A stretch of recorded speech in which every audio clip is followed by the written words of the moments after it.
Hello my friends and welcome once more to this Red Gaming Tech video. Myself, Amata, where as always I'm here with the latest news from the tech world in the last 24 or so hours as of the 8th of February. So we have a very heavily AMD focused video for you today with some other bits sprinkled in, and we're going to begin this evening's proceedings with some news for Apple. Cast your mind back eons. Literal eons, okay? We're going all the way back to 2017, when Apple admitted that they throttled the performance of iPhones with older batteries. And, well, they have been fined for this by the French government for the tune of $27 million for not informing iPhone owners about what they were actually doing. So this was following a lengthy investigation.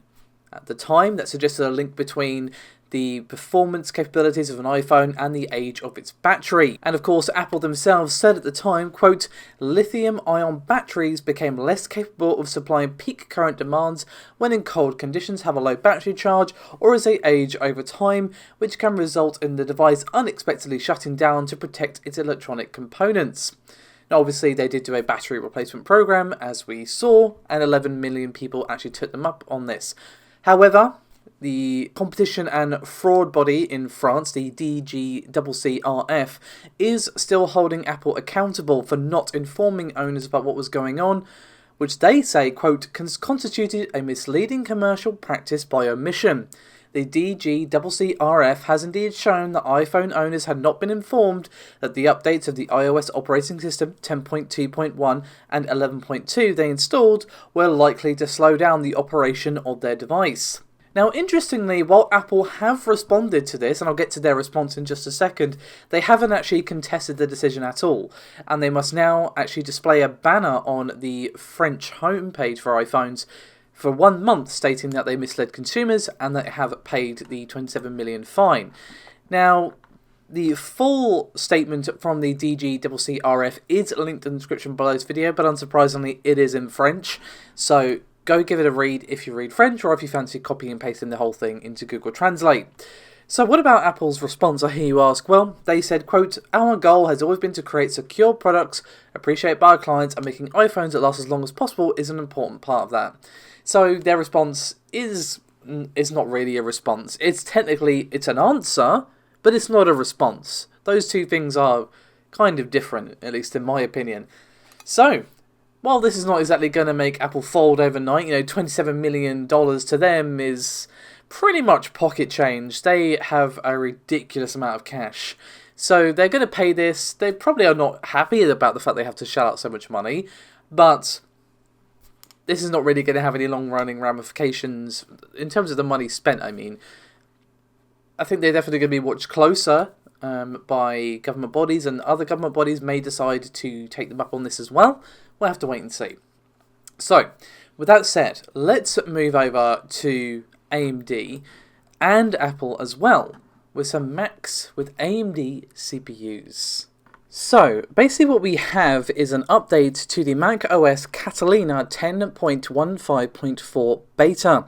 And according to a few code snippets from that very same beta, there has been evidence seen of AMD APUs, suggesting that Apple may be at least considering making a switch from Intel over to their competitors. Now, obviously, high-end Macs do use AMD GPUs, but it's definitely a possibility that we're going to be seeing a full AMD solution powered Mac in the future. So we see various AMD APU codenames spotted, and this was tweeted by Gogh, and we see things like Picasso, Raven Ridge, Renoir, and Van Gogh.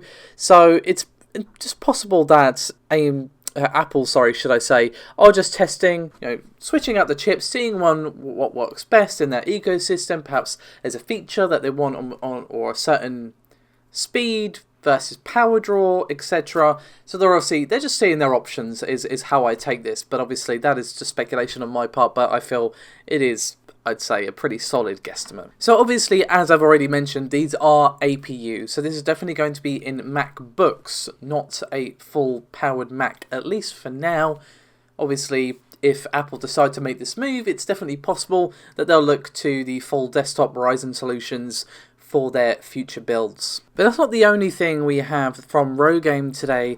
We actually have variable rate shading next up. So once again, this is from the same beta, 10.15.4 beta. So we see variable rate shading being mentioned alongside is Navi 21, is Navi 22, and is Navi 23, as well as is Navi 2X based and supports VRS, which obviously is variable rate shading. So this basically confirms that the second generation of Navi supports variable rate shading. Now this isn't a huge surprise because we already know that the Xbox Series X supports a variable rate shading, and also Paul did speculate that the second gen Navi would because of the updates that happened to DX12. And for those of you who are not sure what I'm talking about, basically DX12 was updated back in December of 2019 with variable rate shading. And they even added this to 3D Mark, a specific VRS test, to that particular benchmark. So this is a nice confirmation, but not really a huge surprise given what we already know. But I think it at least confirms that we're going to be seeing variable rate shading on the desktop versions of these Navi GPUs. It's not just going to be something that AMD have done specifically for Microsoft, because obviously they're undoubtedly going to be getting a custom GPU for the Xbox Series X. So we will be seeing it most likely in some form in the desktop processors.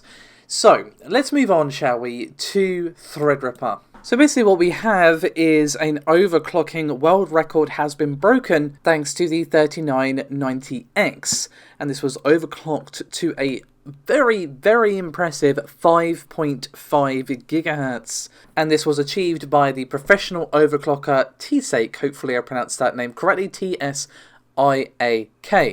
So, unsurprisingly, this was using liquid nitrogen, shockingly, I know.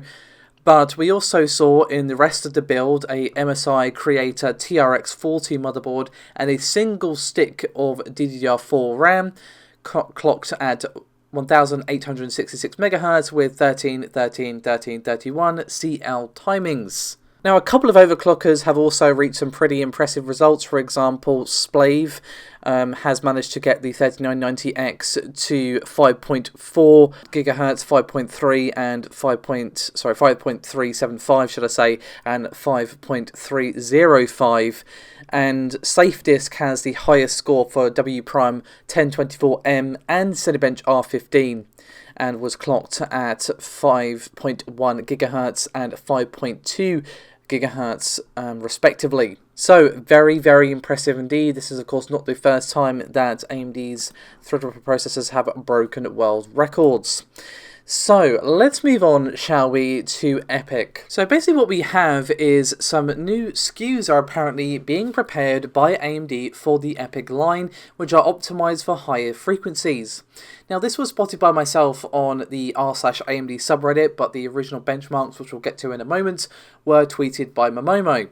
So basically what we have is, once again, a few EPYC SKUs. We see the EPYC 7F32 3.7 GHz base, EPYC 7F52 3.5 GHz base, and then the EPYC 7F72 at 3.2 GHz. So the benchmarks I was referring to was a Geekbench 5 results for the 7F72, which, just to refresh your memory, was the 3.2 GHz base one, but this is a dual socket variant. So what do we actually see? Well, obviously you can see the specs of the card, the chip, should I say. If you scroll a little bit down the page, which will be linked below, we see 2 processors, 48 cores, 96 threads. And then as for the scores, we see 1169 for the single core and 38268 for the multi-core. However, as you may be aware, if you add .gb5 to the end of the URL, which once again is linked below, you can actually see what frequency it is running at during the tests. So it's boosting to 3.7 all cores. And once again, this is for a 24 core SKU because this is a dual socket result we are looking at here. So that is me done for this video. Thank you so much guys for watching. As always, the support is highly appreciated. Do remember to like and subscribe if you haven't done so already to support a great deal. Oh, and Paul has a video on Intel's road to Golden Cove. Go check that out. It is linked below, but it is also just the video uploaded before this one, shortly before this one, to be honest. And also just to say, please follow me on my personal Twitter if you so desire, at RGTAmarta, where I talk about more personal opinions on games and blah blah blah blah. Anywho, that is me done. As I said, thank you again for watching. Have an enjoy of your Saturday evening, my friends, and I'll see you next time. Bye bye.